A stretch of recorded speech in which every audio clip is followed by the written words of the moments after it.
शेतकरी बांधवांसाठी अतिशय महत्त्वाचा हा निर्णय होता. खूप दिवसापासून शेतकरी बांधवांचे मेसेज येत होते, की आमच्या खात्यावरती पैसे कधी जमा होणार? मुख्यमंत्री पैसे कधीपासून वाटप करत आहे? अशा शेतकऱ्यांचे जे मेसेज येत होते. फायनली शेतकऱ्यांसाठी अतिशय आनंदाची बातमी आहे, कारण शेतकरी बांधवांची जी यादी होती ती जाहीर झाली होती.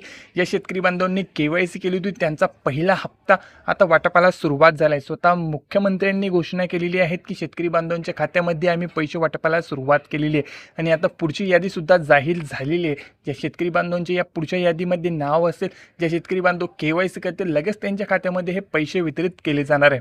पहिल्या आणि दुसऱ्या यादीतील सर्व शेतकरी बांधवांची नावे या यादीमध्ये होती आणि त्यांना आता हे पैसे जाहीर झाले. 2 लाखापेक्षा जर जास्त तुमची रक्कम असेल, कर्ज असेल, तर त्याची यादी आहे ती पुढची यादीसुद्धा जाहीर करण्यात आलेली आहे. त्यामार्फत तुमच्या खात्यावरती हे पैसे जमा केले जाणार आहे. लवकरात लवकर तुम्हाला KYC करून घ्यायचे, जेणेकरून तुम्हाला कुठलाही प्रॉब्लेम येणार नाही.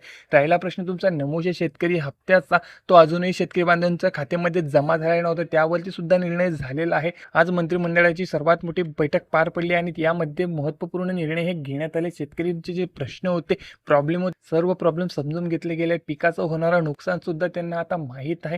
सोबत शेतकरी बांधवांना नमूद शेतकऱ्याची हप्त्याची वाट होती, ती आता 2 हप्ते त्यांचे रखडलेले होते, त्याच्यावरती देखील निर्णय झालेला आहे आणि आता तुमच्या खात्यामध्ये हप्ता देखील वितरण होणार आहे. तुमच्या खात्यामध्ये कर्जमाफीची रक्कम जमा झाल्यानंतर नमूद शेतकरीचा हप्ता सुद्धा तुमच्या खात्यामध्ये वितरित होत आहे. यामुळे तुम्हाला आता मेसेज आलेला असेल तर तुम्हाला आनंदाची बातमी आहे, कारण तुमच्या खात्यामध्ये हे पैसे जमा होत आहे.